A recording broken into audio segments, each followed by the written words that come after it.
I'll be honest with you, and I actually respect, and you give me a lot to think about. And without being arrogant, at my echelon, it's not often I sit down with somebody and they say something that makes me think. But you've given me something to think about, and I genuinely, I'm going to think about it. Yo, guys, season 1 of the George Janko show is coming to an end. And honestly, from the bottom of my heart, I got to thank every one of you guys that have been watching. It is literally a dream. I'm waking up every single day, and I can't believe what we're doing. Season 2 is going to even be bigger. So make sure you hit that subscribe button, turn on your notifications, because we're coming in hot next year. Also, to celebrate the wrap of this season, we brought back the apparel Church Boy. So if you guys want to hit the link in the description, or you could go to theheartofdavid.co and get your stuff there. I love you guys. Enjoy and have a great time. Also, I'm going to be reading comments, so comment down below. This is an exciting episode. Let's make sure we don't disappoint, sir. Oh, why would you do it? Just makes me so nervous now. All right, cool. Put you on the spot. Andrew. Hello. Welcome. Welcome to the George Janko show, and thank you for ending season 1. What a great season. What a great season. I brought my notes, bro, because I didn't want to come all the way to Romania and then, like, forget. So if you see me looking, don't. Yeah, it's a long way to come, you know. It's kind of the forgotten part of the world. I'm not Romanian, but I certainly put Romania on the map. I don't feel like anyone talked about Romania ever. Ever. And why did you come here?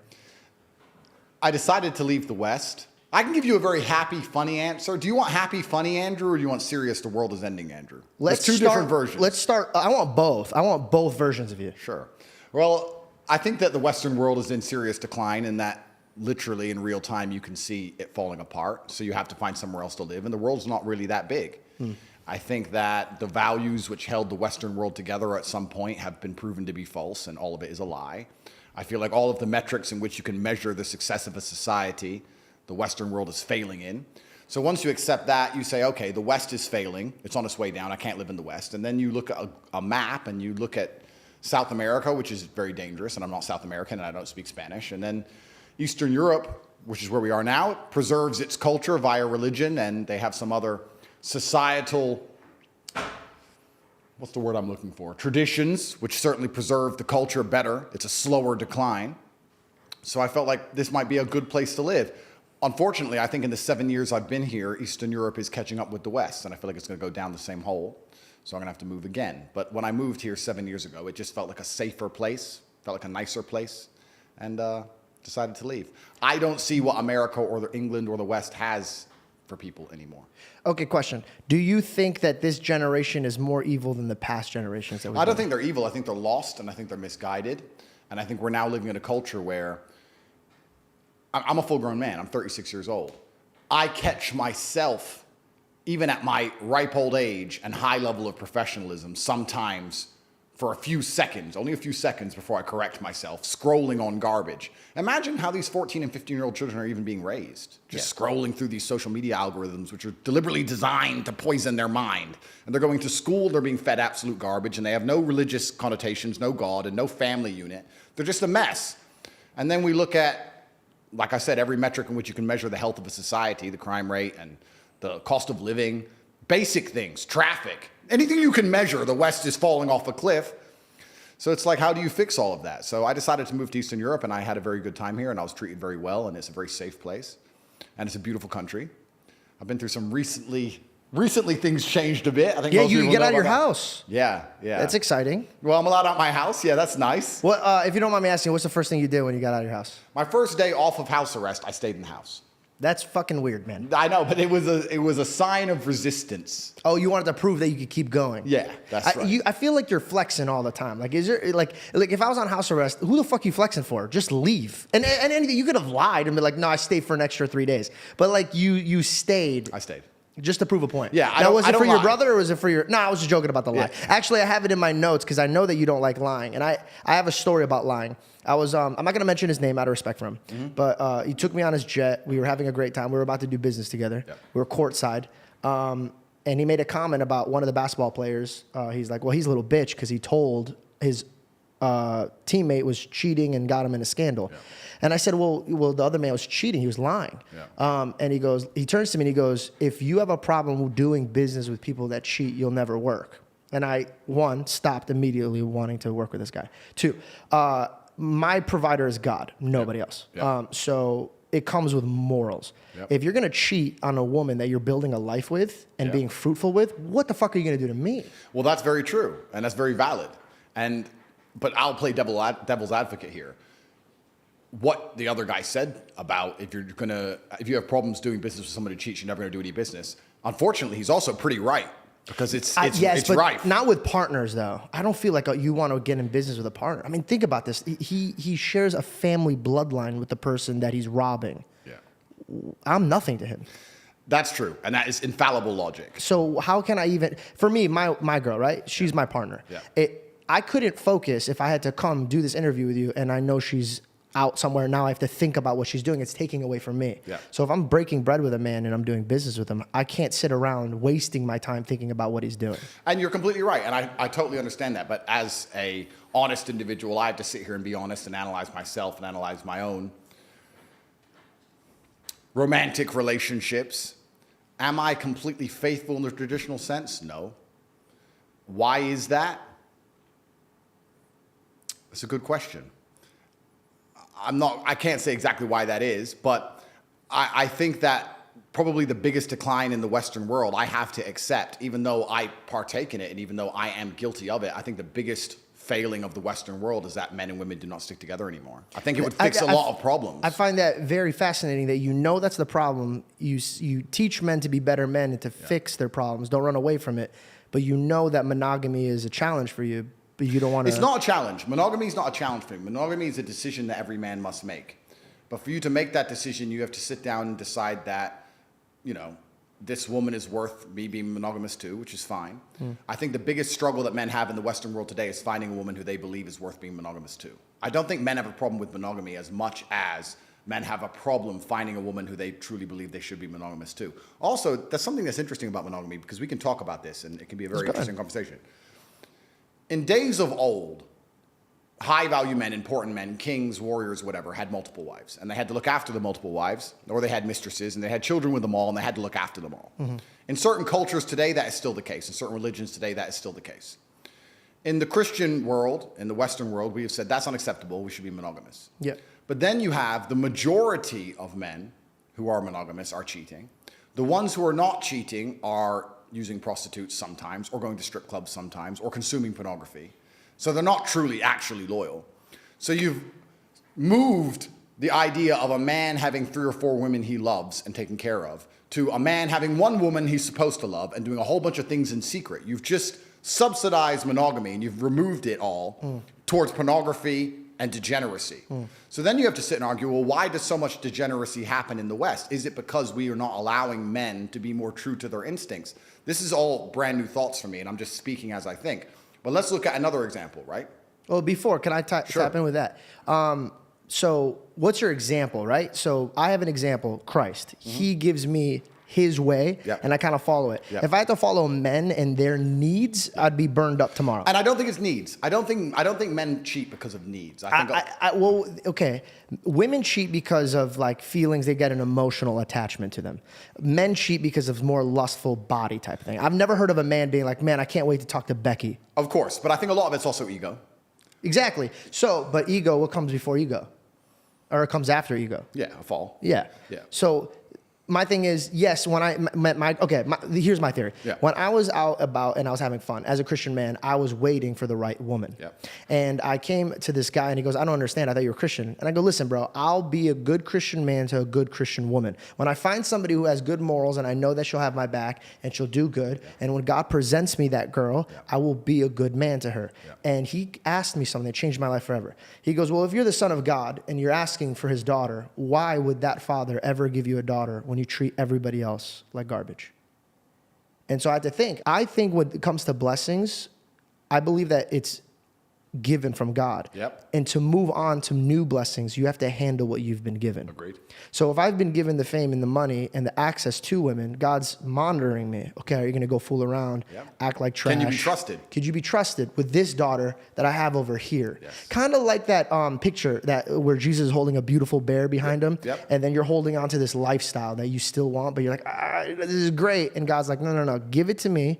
Show me you're ready for it, and then I'll present it, like any good father would be. Absolutely. And I did. I cleaned up my act. I was celibate. And I was showing him I'm trying now to be ready. Yep. And then I found a beautiful girl, and then I became monogamous. Yep. And then I have a good partnership. And here's the thing. I could lead that relationship anywhere I want. If I want it to be opened, it could be there. Yeah. Not saying that she's comfortable with it, but when it first started, I could plant the seeds into taking it in any direction that I want. Correct. It takes somebody with integrity to lead a woman in the right direction. Absolutely. I tell people all the time, I'm in charge of the relationship. God is in charge of everything. Yeah. So when my girl looks at me to lead the house, I got to lead the house, but it's not from my needs. Yeah. Because if it was my needs, bro, she's out shit cold. That like she's not gonna get the best out of it. Of course. But now I have a God looking at me and monitoring it. You gotta love her like you love my church. No, absolutely. Everything you're saying is completely true, and I agree with you. There's two ways we can answer the question. We can talk about it from a religious perspective and what you just described, and you're right, being a God-fearing man is going to lead a woman in the correct direction because a woman is a reflection of her man, and that's why you see if a woman gets with a bad guy who does drugs, she ends up doing drugs and doing bad things, and a man can lead her in the wrong direction. She comes from our ribs, metaphorically and physically and mentally, right? Yeah. So if I'm gonna be, like you're saying, doing drugs, she's gonna follow my lead. Absolutely.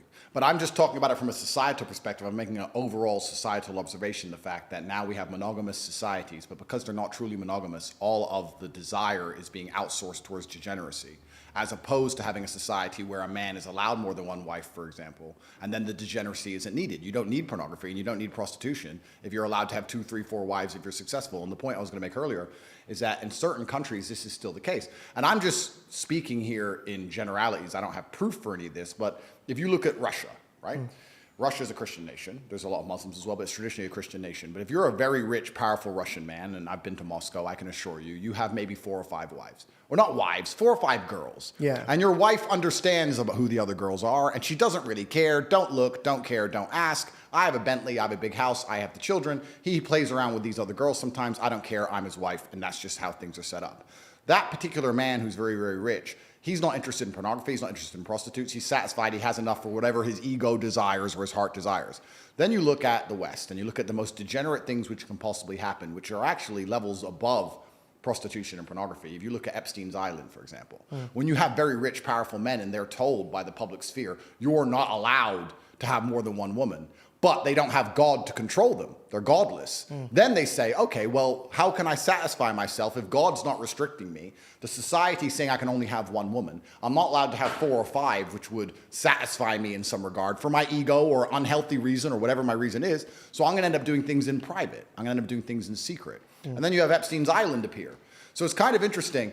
God is important, and God is extremely required to restrict people. But if you take the God out of the element and you only use society to try and restrict the sexual desires of people and tell them they have to be monogamous, you're going to end up with more degeneracy than if men were allowed to be polyamorous and have more than one wife. Does that make sense? 100%. And the reason why I asked you, is this generation more evil than the last? And I wanted to circle back how you said the West is falling apart. Yeah. I believe that it's kind of, and I always go back to biblical references, not because I'm an annoying Christian, but I just like truth. And I notice that truth comes out of these testimonies that I see. Yep. And the one thing that I've realized with humanity, God or no God, it's your access. Yep. And I think that's why God reflects the heart. He doesn't reflect your actions. He reflects your heart. Because let me give you an example, pornography. I don't watch porn. Me neither. The reason why I don't watch porn is, one, it's unhealthy.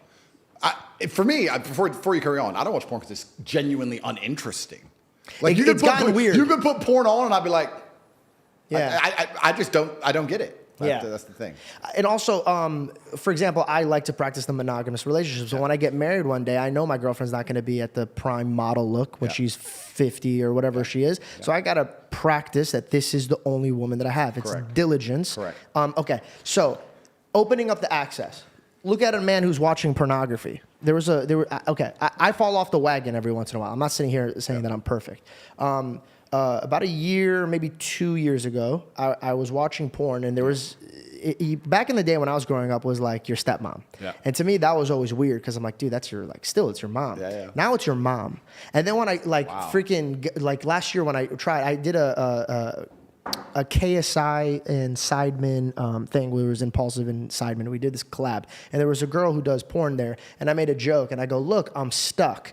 And it went viral, and I realized, I'm like, everybody laughed at this joke because they know what I'm saying. And it's this porn style thing where if women are stuck, then men would come and have sex with them. Yeah. That's Of course it is. Yeah. That's Yep. And these men are enjoying this. Yep. So what is this teaching them? That you could take what doesn't belong to you. And I think a lot of the things that they're programming these kids to do actually comes first through pornography, because you watch it in secret and you're not really dabbling with your men what you're watching. It's kind of like a mustard seed that grows. Yep. But then the question is, are they doing it on purpose? This is where you go deeper down the rabbit hole. This video is sponsored by a freaking beast of a product that I absolutely love. Electric e-bike. Now, you guys always hear me talking about me riding my electric bikes, but there's a bike out there right now that is the perfect bike for the holidays. Perfect for your wallet, perfect for your entertainment, perfect for literally everything. I'm talking about for traveling, right? You don't want to put it on the hitch. You want something that could fold and you could put it in your trunk, take to the beach, take to your mother's house, take it to somebody who likes bikes, but you're like, hey, let me unfold mine real quick, and then we could just ride together. You want one zippy, fast. You want one that has good durability, that's safe when you're riding. You want one that you could take everywhere, anywhere, at all times. Well, that's electricebike.com. Get hundreds of dollars in free accessories with your electric e-bike purchase this holiday, including America's best-selling e-bike, the XP 3.0. Visit electricebikes.com. That is Lectrice bikes.com. If you're dyslexic like me, I'll write it right here for you. Please visit the website. Who's doing it on purpose? Well, there you go. Then you go deeper down the rabbit hole. Okay, let's go deep. Let's accept pornography is bad for a society. Let's accept that to be a fact. It is a fact. It is true. Okay, Yeah. so pornography is bad for a society. Okay, why are they trying to destroy the society? Who are these people? What is their end goal? Is their end goal the sexualization of children? Is their end goal 12-year-olds to sit there and watch pornography and want to have sex? Is their end goal to confuse 12-year-olds to want them to try and change genders? Is that their end goal? I don't know. Is that why they take down the country's flag and put up another flag? This is another thing you have to understand. We talk about the Western world being fallen. Do you mind moving that mic towards your mouth? We talk about the Western world being fallen. What even is the culture of the Western world anymore? We have gang signs, and we have frozen food, and we have the pride flag.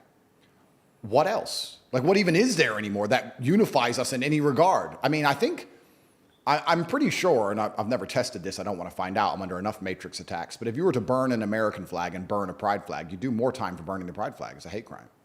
So you have to actually then understand is, okay, if this is destroying society, is it being done on purpose? And what is the end goal of it? And who's doing it in the first place? And then it gets really scary. I agree with everything you're saying about pornography, and I agree with everything you're saying about monogamy. I'm just trying to analyze the world and how it actually functions, and how do you fix these things? And setting examples, leading by example. My question to you is this. Let's label this group of people that I want to label so we can always circle back to it. What would you like to call them?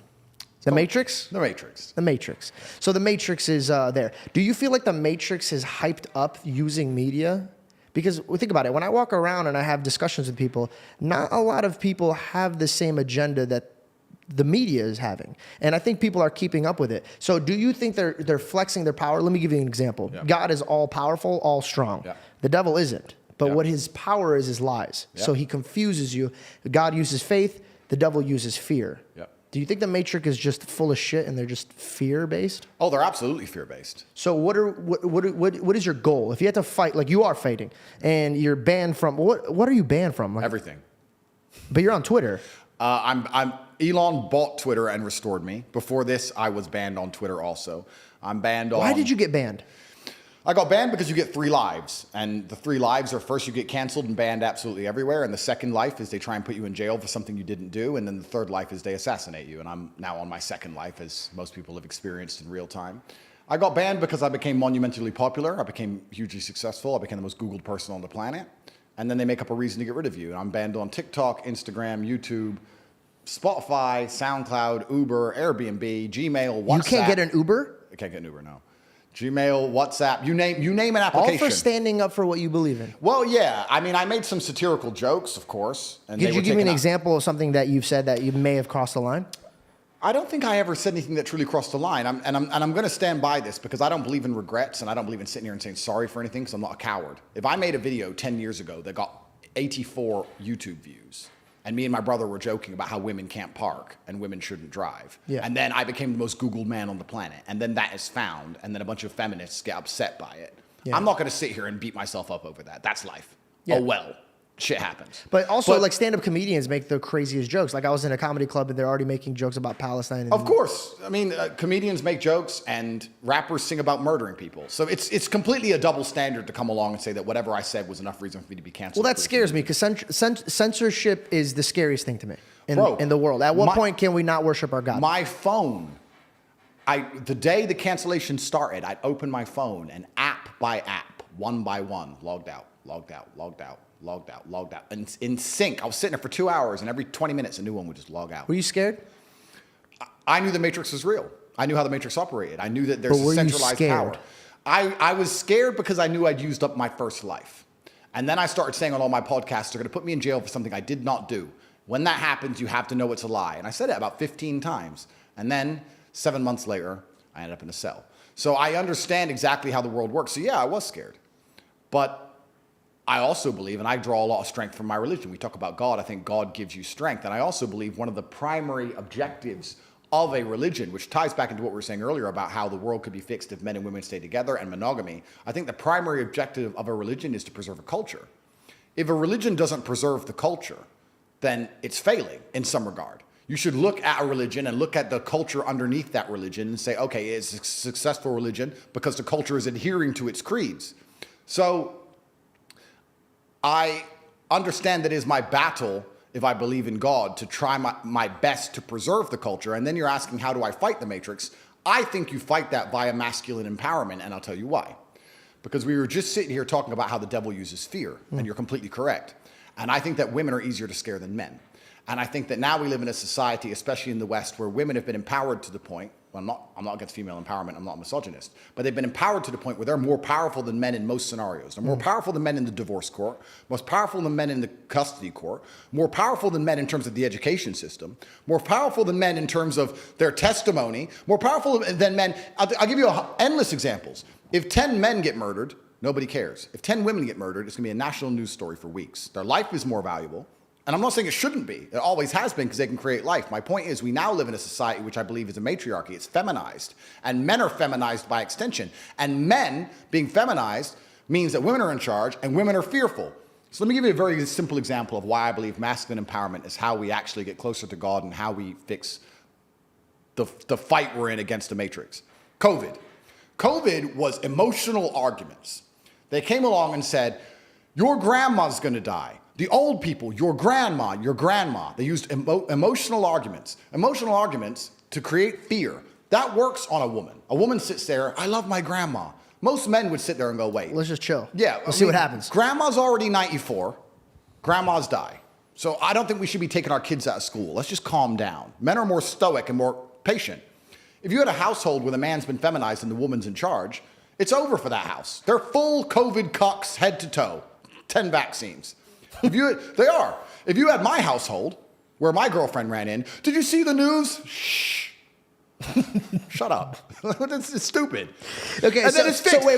But this is the point. Fear. You're talking about fear, the devil using fear. Absolutely correct. How does he scare people? He scares cowards. He scares people who can't fight. He scares women. He scares people who are not prepared to stand up and resist. So masculine empowerment is absolutely and utterly how you battle the devil. You need men to be as strong and capable as possible. Okay. This is a great pivot that I want to say. Everything you just said, I agreed with. Everything you just said, I agreed with. The only problem that I see is when you were like, shut up. Let me give you an example. Here's the reason why. Everything you just said was absolutely correct. And as a man, I could look at you, and if I had children, I'd be like, yo, listen to this man. He's being very, very correct.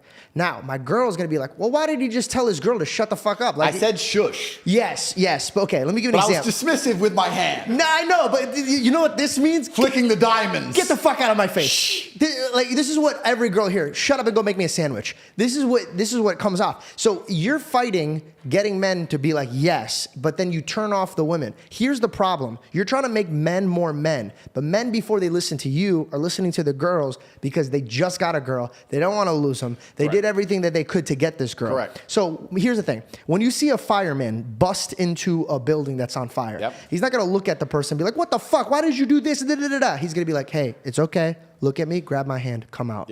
Why can't you take that approach? I think I am. And it's actually funny when you say I lose to women, because I'll tell you something that most people probably do not know. I don't know if I've said it before. I have never had a negative interaction with a female ever since I blew up on the internet. I've not had a single woman complain at me. I'm so sorry. Could you just use your mic? Sure. I've never had a single woman come up to me and say anything bad. When I was in jail, I had thousands of love letters from women. I've never had a single woman complain about anything I say. Now, I agree. This dismissive, the diamonds, in the light, I get it. Yeah. Is it purposeful? I don't want to say it's purposeful. Do I find myself amusing? Certainly. Yeah, it's hilarious. It's funny. But here's the thing: we could take a joke and we could filter the bullshit. Yeah. But females, like you said, they're based off of emotions. Correct. They're gonna feel their emotions first and then react. Men are like, oh, that's fucking hilarious. Obviously, he's not gonna tell his girl to do that. Yeah. Most likely, the real scenario is like, sweetheart, come sit down. Everything's fine. Listen to me. I'm gonna protect you. Absolutely. So I'm just curious to know, why don't you just take that approach? Because I know you know what you're doing. You're a chess master. Every move you make, you're making it for a reason. Are you doing it to be polarizing? There's no light without dark. And I think that it's actually kind of interesting. I don't have many haters anymore. For a while I did. About a year ago, there was a big group of the internet that disliked me. Now I actually would argue I'm one of the most liked people on the internet. I think people are waking up. If you read thousands of comments, they're all positive. I'm one of the most liked people on the internet, and I can give you reasons for why I believe that is. But the very few people left who try and dislike me, they fuel conversation, and it's interesting for me to hear. It's interesting for there to be debates regarding things I say. But I don't think I try and be polarizing. I tried to be abrasive because I grew up in a world where I was hit very hard by life, and I think life is abrasive, and I think you learn lessons with a degree of abrasiveness. I think if things are too soft and too well explained, you don't learn them. Yeah. And you can apply that to nearly anything, right? You can go driving your car and drive fast, and you can nearly lose the tires 10 times, but you're not going to stop driving like an idiot until you hit a tree. And then you're going to be like, okay, I've learned my lesson. Yeah. So perhaps when I display a point, if I have to self-analyze and answer your question as a professional, when I try and get a point across, if I can do something or say something which is a bit abrasive, I feel like it teaches better. I'll give an example. If I say women aren't very good at parking, as opposed to females have no spatial awareness. So it's the same thing, but one of them enrages the world. In fact, both of them make them mad, but the second one really makes them mad. Don't call women females. They hate that. I don't. Yeah, but I'm just warning you. But then they all get upset. They actually get upset if you call them a female? Absolutely. I sit on these panel shows with a bunch of women, and I'll say something positive. I'll just say, what do you respectfully call them? Females. I just call them female. No, I know, but if they get offended by that, then what do you call them? Well, exactly. But this is my point. So I can decide how abrasive I want to be. You can say the same thing in different ways, and then you're asking me why am I abrasive to be deliberately polarizing? Because I feel like it gets my message across better. I feel like it gets my message across better. And even now, the thing I just said, which brought this whole point up, me saying shh and being dismissive was a small way of showing a larger meta point. And the meta point was, I'm uninterested in what you're about to say and your fear. And I'm uninterested in your fear. I get this. And usually somebody with a logic understands this. Yep. Somebody who's probably grew up with humor understands this. Somebody who grew up with a good father understands this. So this is my thing. God made you a leader.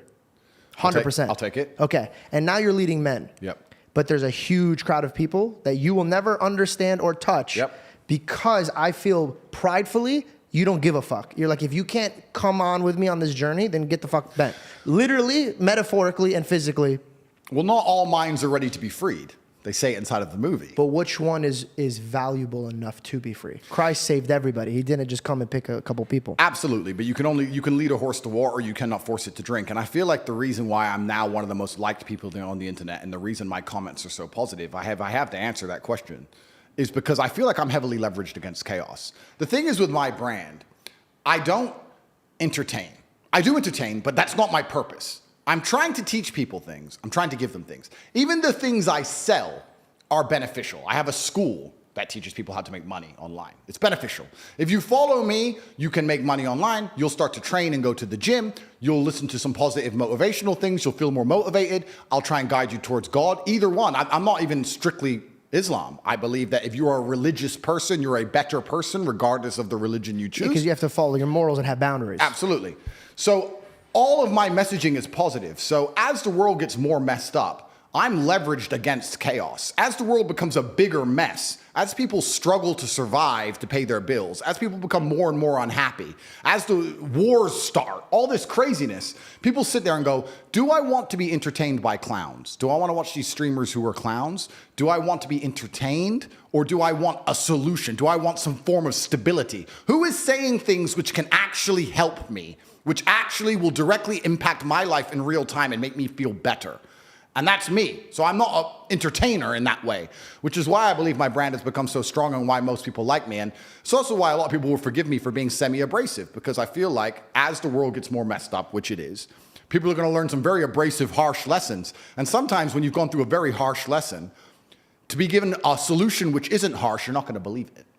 To be given a harsh solution makes you feel like, okay, this guy knows exactly what he's talking about. I was on podcast very recently. I don't think it's even come out yet. And I was explaining to somebody, we were talking about depression, which everyone asked me about. I'm going to circle back to that. I have something in my notes for that. Yeah, and I was saying that as a man, your life is supposed to be shit. My argument to this is people go, oh, I don't feel good. I say, good. Your life as a man is going to be terrible the entire time. Who told you at any point, I don't know what the Bible says. I haven't read it cover to cover like I've read the Quran. But I don't think the Bible says you're supposed to be happy all of the time. The Quran certainly doesn't. Well, in Matthew, it says you're supposed to cast your anxiety and depression on them. So life isn't going to be easier, but you could go. Let me give you an example. Sure. When Jesus was walking on the water, this is the example I say. When a storm hits, the storm is still hitting. Yep. But there's a difference from you drowning in the storm or standing above the storm. Absolutely. And I think that you're always going to have challenges and obstacles. Storms are going to come. But I guarantee you, there's obstacles that you could walk through with a smile on your face that another man could fall apart. Absolutely. I've just been through some, and I'm sure I'll have more. What was it? It says in the Quran, just because you believe, you think Allah will not test you. Just because you believe in me, you think you're not going to be tested. I think being tested is a great thing for That's you. how God shows love. Yeah. Because because God's love is a disciplinarian love. It's a masculine love. It's like a father. A father shows love through putting you on the bike, letting you fall over, letting you hurt your knee, picking you back up, putting you back on the bike. That's how a father shows love, and God is the same. Your father used to push you down when you used to be a kid. That's right. And your mom used to be upset about Yeah. this. Let's time travel back to you as a child. Sure. Because I feel like what made you who you are now is based mostly off of how you were raised. Absolutely. Take me back. Yeah, I think I had the best possible upbringing a person can have, which is good parents and no money. I didn't get famous or rich young, which I also thank the Lord for. I think a lot of these people who get famous online quite early, I think they miss out a lot of life. It's not real life. It's not real life. It's not real life. No, I had real jobs and I did real things and I was really broke and I was really on the bus and really trying to pay rent and doing real stuff for a long time. I wrote a line in here, and I think you could relate to it. A poor man is broke. A rich man is broken. So if you're broke, you could figure out a way to be rich. But if you were given everything and you don't know how to manage this life, you're broken and you don't feel like you've earned anything. I've met more depressed rich men than I've met depressed broke men. It's amazing you say that because there's two answers to that. My first one is, I love that you say that because I always say, I'm not rich. I'm a poor man with a lot of money. I always used to say that. And I don't want to brag or anything, but just because I get asked this question a lot. I've been extremely successful. I have hundreds of millions of dollars. In fact, I think our last valuation across everything we own we're almost at B now. So we're doing very, very, I'm a billionaire. Top G's a billionaire. So we're doing extremely well. That's the first thing. The second thing, it's great that you say that because I completely agree. Because if you're born with everything, if you're born with all this money, that you have no aspiration, nothing to actually grasp onto and trying to achieve, then money doesn't make you happy. But then you can analyze this from another angle, right? We were just talking earlier, we can always pivot back to who the matrix are, who's in charge. So let me ask you. Do you have somebody that Well, let me ask you a question. Okay, go ahead. If you're born into a dynasty, let's say a banking dynasty, and you're born a billionaire, and you have everything you've ever wanted ever, and money has absolutely no value at all, and a brand new Ferrari doesn't mean a thing. You could buy one every 10 minutes for the rest of your life. And money doesn't make you happy. What's the one thing that's going to make you happy? Controlling others. Controlling others. Power. Yeah. Ego. So then you sit there and start looking at things. Because and going, games become real. Absolutely. Yeah. So now you're like, okay, well, money doesn't satisfy me. What makes me feel important? Especially if you're going to add in. Let's add in another angle to it. Let's imagine you falsely believe, because it is falsely, that you're somehow genetically better than others. You're from this lineage. You're better than the other people. And the other people, the serfs and peasants, are struggling for money, and you have unlimited money because you're so smart and your family's always been so smart. You'll have haughty eyes. Yeah. So then you're going to sit there and go, Well, why did they make people put on a mask when they walked in the restaurant and take the mask off to eat and then put it on to go to the toilet and then take it off to eat and then put it back on? Because I have I'll tell you why, because it's funny. You think it's just because it's funny? Because it's an ego. Because it's ego. I thought it was the test to see how far they could push someone. Compliance tests. Yeah. Which is the same thing. So when you really understand that people who are in charge of the world are completely, like you said, broken. There are broken people. Money can't satisfy them. People said, I keep referencing COVID, and I do that because it was something tangible that everybody lived through. That's a very easy one to reference. This is actually, it's a bad thing that could work in your favor because now they could relate to you. Yeah. Did you guys know we do live shows? Well, technically, we've only had one real live show, and it went amazing. Thank you, thank you, thank you, thank you. And next year, we're going to be doing so many more. If you want me to come to your city, text me here, this number, so I can know where to go. I'll be like, oh, look, Chicago, or oh, New York, or oh, Minneapolis. Okay. Enjoy the show. They went through that. Yeah. So it's hard to explain to a broke kid what a rich kid goes through, Yeah. or what a broke person goes through. Yeah. So this is actually a huge blessing. Do you think that COVID and people's frustration on what happened to them link them to understand your theories more? Oh, absolutely. A lot of, when I was saying during COVID about the Matrix, everyone called me crazy. And by the end of COVID, a lot of people were like, Andrew, you nailed it, day one. Because I don't think many people understand, because I wasn't nearly as famous then, but the videos exist on the internet. Me and my brother were the kings of COVID. Everyone else now understands it was garbage. Everyone else talks tough. Everyone else has their story about how they went out during talk COVID. now. But you're tough now.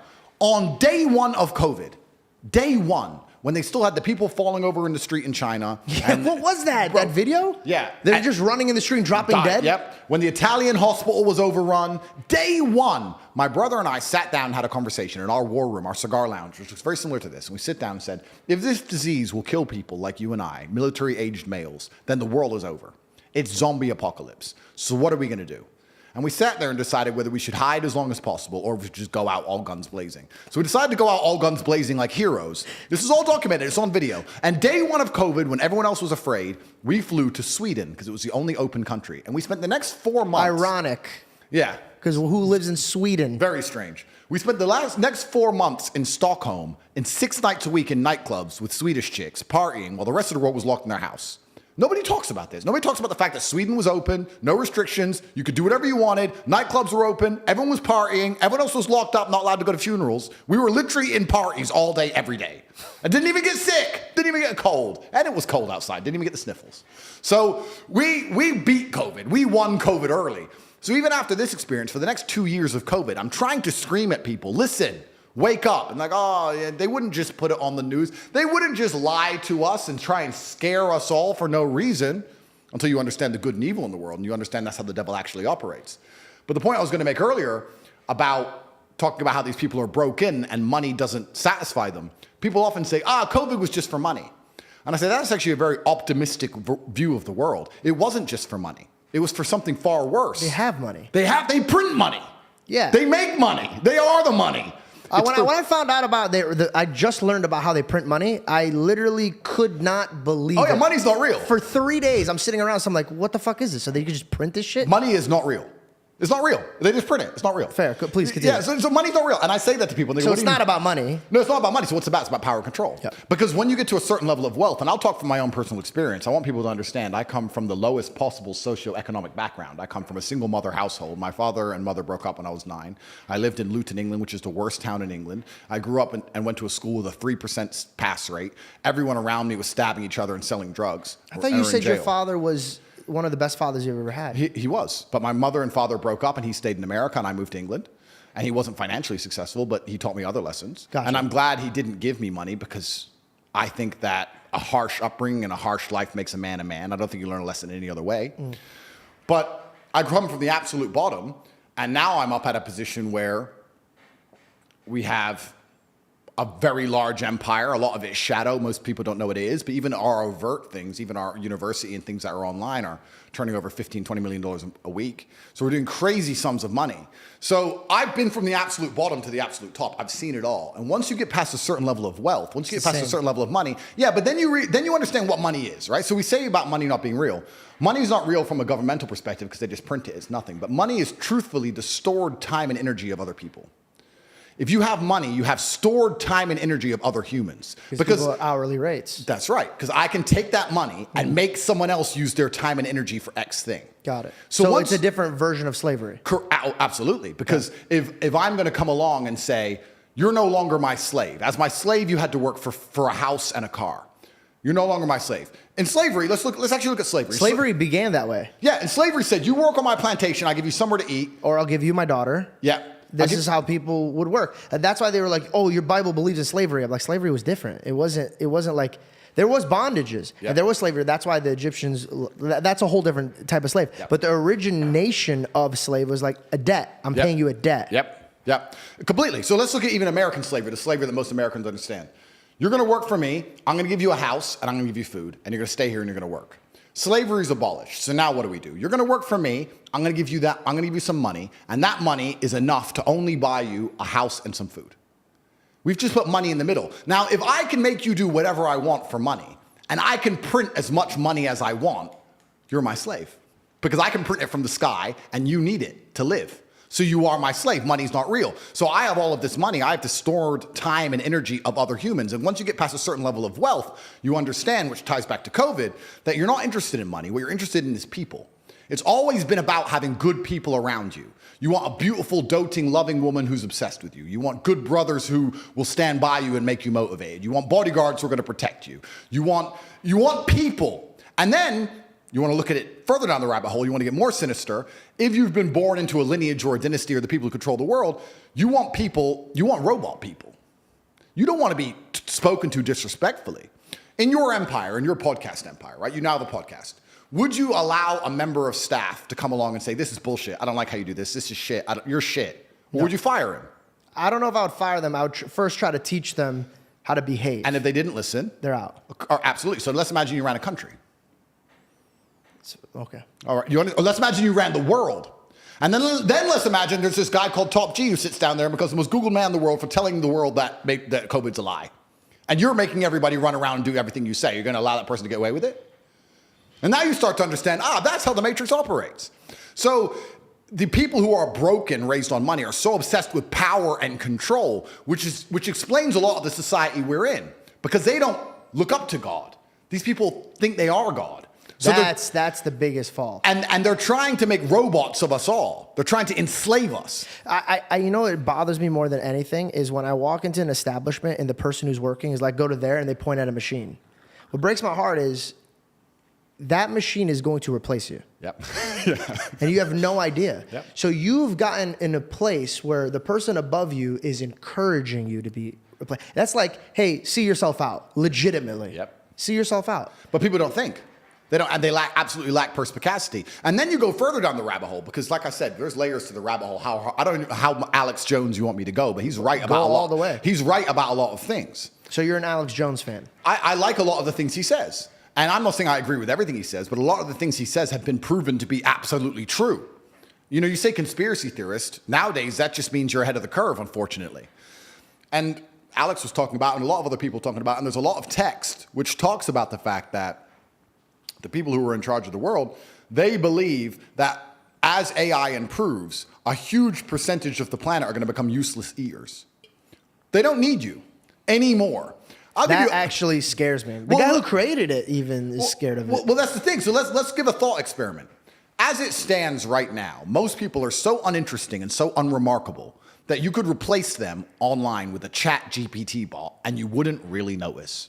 Genuinely, that's how boring most humans are. If you're special and remarkable and unique and you're famous or you do whatever, that's different. But most people you could replace with ChatGPT by text, you wouldn't even notice. And that is a free application which is brand new. Imagine we're going to be in 20 years from now. So we start talking about useless eaters. This has been discussed by very important, very powerful people at length. The same people who are trying to give you the vaccine are talking about the fact that the population of the earth needs to decline. Why do we need, they say it, Bill Gates says it. Why do we need to get rid of people? Well, machines will do it. So why do we need people sitting around who have hopes, dreams, aspirations? They want health care, they want safety, security, children, all of this garbage. We just need somebody to do X job, and a machine can do X job, so what do we need these people for? So then you start looking... I find it weird that Hollywood was the first one to strike about it, but it was about actors. Well, yeah, because have you ever asked ChatGPT to write a movie? Like that? Bro, it's better than anything you've seen in Hollywood in a long time. There's no woke bullshit. There's no trans, lesbian, black, double-dicked fucking hero. So it's great. You know what's so funny is that like this episode is definitely gonna like fuck my account up, but I'm in for it. I'd rather be like real and like if I God forbid if I passed away, I just want to make sure that I was authentic. Absolutely. And so I'm really enjoying this conversation. Absolutely. So they're gonna wipe people out with robots. How do you get in the way of that? So you want to be the Superman of this generation? It's not about me. It's not about me trying to be the Superman because I'm not that arrogant. It's just about me understanding what I know is going to happen. And feeling like if God has given me a platform which people listen to me, I should at least tell the truth of what's going to happen. Okay. When I'm sitting there and saying to men, look, life as a man is shit. It's always been shit. It's never been good. When men wake up and say, I'm depressed and life is hard and I'm sad and I'm struggling right now, I say, okay, throughout history, men have always struggled. Happiness is for children and women. Name a time in history it was better to be a man. Was it better to be a man in World War II? Nope. Was it better to be a man on the Titanic? Was it better to be a man in the Napoleonic Wars? Was it better to be a man when you were sitting in Vienna and the Mongol horde arrived, ready to decapitate any male and enslave all the females? When's it ever been good to be a man? Building the pyramids, was that fun? It's always sucked. The only time being a man ever is good is if you become an exceptional man, which is even something feminists admit. Because feminists sit and complain about men and say, well, men have this, men have that. But they're talking about 2% of men. Fascinating. They don't talk about all men. They say men have the best jobs. 2% of men have the best jobs. Most men carry trash. So you're talking crap. So everyone accepts that the best possible human experience that exists is the top 2% of men. Anything below that sucks as a man. You're better off being a chick. So what I say to men is, look, life's hard. It's always going to be hard. It's always going to suck. It always has. The only way to get out is to become excellent and perform at a level where your echelon is so high that you get to live this brand new experience. You need to become strong and smart and interesting and charismatic. You need to become rich, powerful, well-known, connected. You need to do it. But could all men do that? No. So, okay. But I have to tell them the truth. When people come along to me and say, my life's shit, and I look at them and go, yes. Do you feel like you could change it? Shit. Do you think you could change all of that just from a perspective? I'll give you one. I am happy all the time now. I was in a bad place because I realized I was just focusing on bad things. And I was being a pussy and not fixing what I needed to fix. Once I fixed what I needed to fix, I started focusing on the good things in life. Like today, I'm sitting with Reed, we're having breakfast, and I look down, and we had a buffet, and I had a crazy amount of plate, like just a crazy plate. I took a video of it. And I looked at him and I go, do you realize even the greatest men 1,000 years ago wouldn't be able to have all of this decorated on their plate? And we throw this out. So it's perspective. Agreed. So do you think that you need to make more rich men or more rich in the heart men? That's a very good question. And when I say rich, I teach financials because I think financials are important. It's a tool. It's a tool, and you have a responsibility to take care of your family.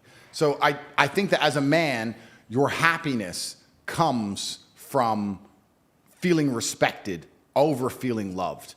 And the reason perhaps you're happy now is because you have more respect for yourself because of the decisions you're making, and you have self-respect. And I think that a lot of men, even if they have self-respect, if nobody else respects them, they're struggling. I think male depression can be fixed with respect. I want to tap into depression. What's your thoughts on that? I think that it's massively overdiagnosed. I say depression isn't real because I speak in absolutes. I think the idea of feeling depressed is real. I don't feel like it's a clinical disease that you catch from the sky and it can't be fixed. I feel like depression is feedback, pain is feedback, and your mind and body is telling you something must change. And if you make those changes, you will feel happier. I don't buy into the idea that it is a disease. I think it's situational, and you must change your situation and your actions and your decisions to feel better.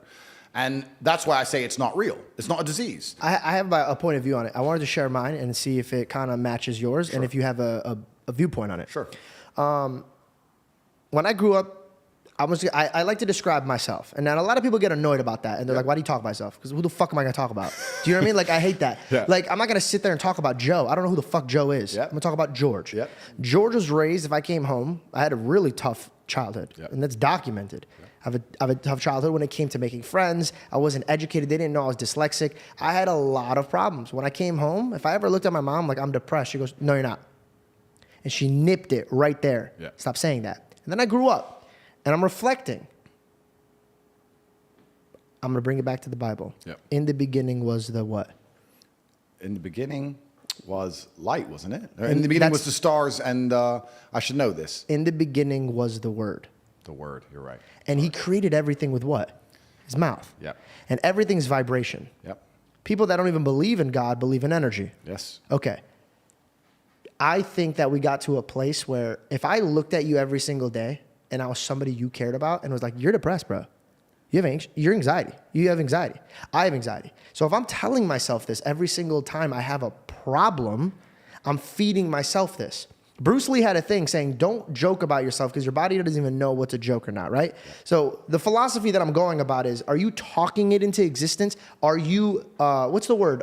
Manifesting it. Of course you are. So I don't understand why people, they go to a therapist or they go to medication, but they won't fix their fucking mouth first. It's so interesting you say this because when I say depression isn't real and it's situational and you have to change your situation to feel better, people often come back to me and say, well, what about celebrities? Because celebrities live perfect lives and they kill themselves. And I argue that with the exact point you made because a celebrity sits there, Robin Williams, I'm depressed. And instead of people sitting down with him and saying, Robin, listen. Shut the fuck up. Shut the fuck up. Yeah. You're as famous as you can get. You live the most privileged life you can live. You can have a 19-year-old girlfriend tomorrow. Let's find out what's making you sad. Let's go on safari. Let's see some tigers. Or get rid of the shit that's making you depressed. Completely. There's no attack towards making progress. There's just trying to take the easy way out. That's One, right. labeling myself. Yep. Sorry, guys. I can't do it today. I have anxiety Yep. or I have depression. Yep. Now, mind you, there might be some people out there that actually wake up and they have a lot of things on them. I think you need to find God. Oh, absolutely. That's it. Because if you had a God, you would know that you could cast your anxieties and depression on him. Yep. Now, having faith is a big thing for me. Big thing. Yep. If I didn't have faith, all the obstacles that I would look at, let me give you an example. When I first started the show, I was like, I don't know how, but I'm going to have this conversation with you. Yep. Now, fucking crazy. I came off of impulsive. Some people might not even want to do anything with me because I was the laughed at kid. Yeah. But I manifested and I pushed and I encouraged myself. Yep. I could have sat around like a pussy and be like, oh, no one's going to give a fuck about me. No one's going to do this. No one's going to do that. But if I can't care about myself, if I can't push myself, right. and if I can't encourage myself, who the fuck's going to come around and do that for me? Nobody's going to care about you more than you. Nobody. Nobody's going to wake up each morning and go, you know what? Andrew Tate only has 53 cars. He needs a 54th car. I'm going to get up and I'm going to work hard and buy him a car. No, that's my job. Did your money make you happier? Or did it cause you more anxiety? Okay, that's a really interesting question, which we'll talk about, actually. But everything you said about depression is super true. And Robin Williams, his mistake is that he went to a therapist who confirmed his bias, confirmed he's depressed. They then sat there and talked about being depressed 3 times a week for 2 hours a day. Then they put him on mind-altering drugs to make him feel better. And after 9 years of therapy, he jumped off a building. If I were to take mind-altering drugs and talk about being sad all day, every day, I'd probably jump off a building too. So it's absolutely the wrong thing you can do. And I want to make a point here because when I talk about depression, people always defend it. I said this. I was having a conversation with somebody. By the way, hold on. Defending what? You have depression. I have depression. But we don't sit around fucking moping about it. But the depressed people do. This is the interesting. So you can't get mad at us for not going in the motion that you want to go about. You're trying to say that you're getting mad at me for saying that I don't sit in my depression. Yeah. I'm not saying that depression doesn't exist. I'm saying that I'm not giving it flowers. Everything is a mustard seed. Yeah. If you water that bullshit, it's going to fucking grow. Completely. What I don't understand is that the reap and sow is everything that anyone does. But people will reap one thing, and then when they're sowing this bullshit, they'll be like, wait, why did I get this? Why did I get this? Yeah. I'm like, because you were fucking, you planted this crop, but every single day you were talking about that crop. Yep. Absolutely, completely true. And I said this many times before. I don't believe in things that take away power from me. I don't care if depression is real. I don't care if I'm wrong. I don't believe in something that takes away power from me because I can't become depressed if I don't believe in depression. And that allows me to shield my mind from the idea of being a depressed person. I can feel depressed temporarily, but I can never become a depressed person because it doesn't exist. You can lock me in a Romanian jail cell for 93 days with cockroaches. I will not be depressed. I will feel a little bit sad, of course, but I will never become a depressed person because I don't believe in it. And when I say this, depressed people are like, no, depression's real. It's ruined my life. It's taken everything from me. Depression's real. Depression's real. I said, you sound like it's promotional team. You sound like it's their PR God. team. It's their God. They're worshiping it. You're worshiping it because it gives you a cure-all excuse for your monumental failures, as opposed to waking up and going, you know what? Maybe I'm a fuck up. Nothing to do with depression. Maybe I've just been fucking up. Maybe depression isn't real and I've just been fucking up and I should fix a few of these things. What have I been reaping? Absolutely. And you'd be amazed how depression will lose power over your life and lose its ability to destroy your life if you stop giving it so much respect and just wake up and say, let me fix X, Y, and Z. What can I control? Let me clear, just in case there's some people that might not catch up to our speed. I do not believe that some people, sorry, let me rephrase this. I believe that some people are depressed every single day, but I believe that their steps into fixing that is one, first and foremost, find God immediately. Two, instead of running to somebody and expressing your problems every single day, just sitting there, just telling somebody your problems every single day, find some friends. Go to the gym. Instead of talking about your problems, talk about your goals. Talk about your dreams. Focus on something that is not negative. If there's two wolves, and I'll say this every time, I've said this a few times. There's two wolves, Andrew. One's chained up in the dark. One's chained up in the light. Which one lives? Yeah, absolutely. The one in the light. The one you feed. Interesting. So I could feed the one in the dark all day and it's going to live. And the one in the light's going to die. Correct. What are you focusing on? Correct. So I'm not saying that if you're depressed that it's in your head. I believe that you're putting it in your head. And I believe that you could fix this by your mouth. Start by taking actions and taking accountability for what you are saying. The people that are jacked go in the mirror. It sounds stupid, but it's true. Bro, look how fucking jacked I'm getting. Look how jacked I'm getting. And guess what? They start getting jacked. Why? Because they're motivating themselves to get in the gym, eat healthier. They consistently talk about their body, so when bad food gets put on their table, they're like, nah, I don't want this right now. Yep. It's all about your mouth. Your tongue is the sharpest thing in the world. And then we use that in the adverse, right? You can use that the other way around. This is why I answered the light wolf, because I believe that... Your mind is focused on it. Absolutely. But let's use it the other way around. So you can speak yourself also positive, which we know, but I think there's a mistake that a lot of people make with that. A lot of people are obsessed with the idea of happiness. And especially as a man, I think that happiness can actually be a very destructive motivator. And when men sit and say, I want to be happy, I want to feel happy. To feel happy, a lot of the time, you're looking for temporary hedonism. To be happy, you want to get drunk or take drugs or do something stupid temporarily, and it's very short-lived. I think you should instead be looking as a man to say, I want to feel proud. If you choose pride over happiness, you're going to make decisions that you're proud of and that people around you are proud of, and it's going to be better for yourself and better for society and better for everyone who loves you, everyone you care about. I think that's the first thing you said that I disagree with. You disagree? Completely. I think the best thing a man can do is wake up and say, what can I do that's going to make me proud of myself and other people are proud of me? Let's get into our debate. Let's do it. Okay. I believe that pride will always be the downfall of you. In fact, God calls it an abomination. If you stand before God and you search for anything in your heart and you take pride in it, you're saying that you did it, not God. That is my argument against that one. Two, happiness could be today. It's all perspective. Yeah. If you look at a tree, you could look at it and be like, oh, me and my dad used to pick apples from that tree. Or his father hung himself in that tree. Yeah. It's the perspective. So anything could be changed in a perspective. So if you ask from God's perspective, and God used to walk into the room and say, shalom, peace be upon you. So I believe you could enter peace. I believe that you could only find peace when you welcome God into your life. Now, it might sound like a crazy nutcase that's a religious man, but I truly believe in all of my heart that money will never give you peace.